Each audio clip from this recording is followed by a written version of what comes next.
बिहार की राजनीति के शिल्पकार नीतीश कुमार। नमस्कार, आप देख रहे हैं मोतिहारी नाव।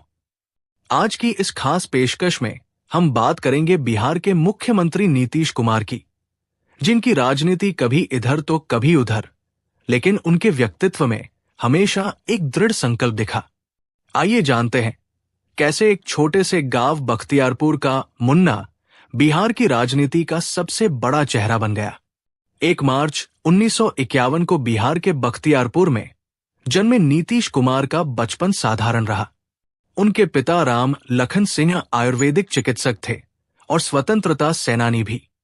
वहीं उनकी मां परमेश्वरी देवी एक गृहिणी थी।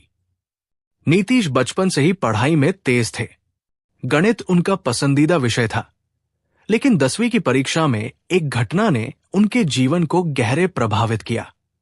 जब परीक्षा के दौरान समय समाप्त होने पर उनकी उत्तर पुस्तिका छीन ली गई, तो उन्हें इस बात का बहुत मलाल हुआ।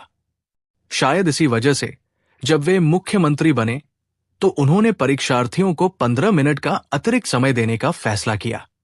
इंजीनियरिंग में रुचि रखने वाले नीतीश ने 1972 में पटना से इलेक्ट्रिकल इंजीनियरिंग में डिग्री हासिल की और बिजली विभाग में नौकरी भी की।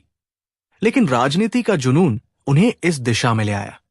1974 में जयप्रकाश नारायण के आंदोलन में भाग लेकर उन्होंने अपनी राजनीतिक यात्रा शुरू की। 1977 पहली बार हरनौत से विधानसभा चुनाव लड़ा, लेकिन हार गए। 1985 दूसरी बार चुनाव लड़ा और विधायक बने। 1989 पहली बार सांसद बने और धीरे धीरे राष्ट्रीय राजनीति में पहचान बनाने लगे। 1998 जब अटल बिहारी वाजपेयी की सरकार में रेल मंत्री बने, तब पूरे भारत ने उनके प्रशासनिक कौशल को पहचाना।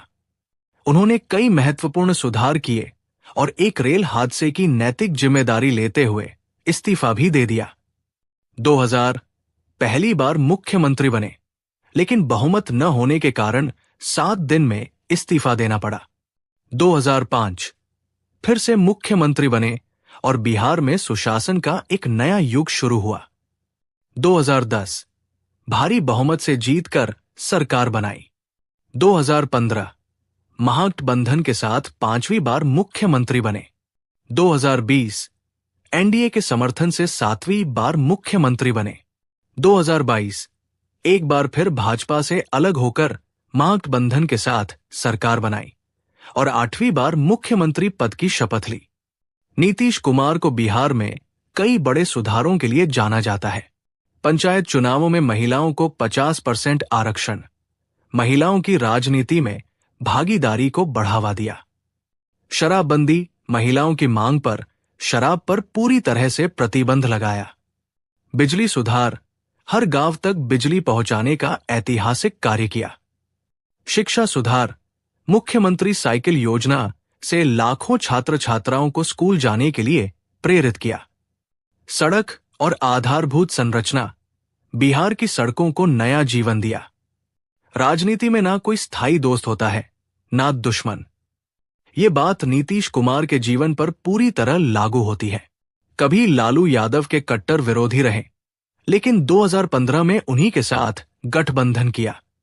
2017 में महागठबंधन छोड़कर भाजपा के साथ चले गए। 2022 में फिर से महागठबंधन में लौट आए।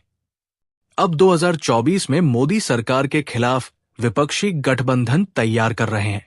नीतीश कुमार के इस राजनीतिक सफर को कुछ लोग समझदारी और दूरदर्शिता मानते हैं, तो कुछ अवसरवादिता। लेकिन ये तो समय ही बताएगा कि उनके इस सफर का अंतिम पड़ाव क्या होगा। नीतीश कुमार की राजनीति को आप किस नजरिए से देखते हैं? क्या वो बिहार के सबसे बड़े प्रशासक हैं, या सिर्फ सत्ता के लिए समीकरण बदलने वाले नेता? अपनी राय नीचे कमेंट सेक्शन में जरूर बताइए और ऐसे ही दिलचस्प राजनीतिक विश्लेषणों के लिए मोतिहारी नाव को सब्सक्राइब करना न भूलें। धन्यवाद।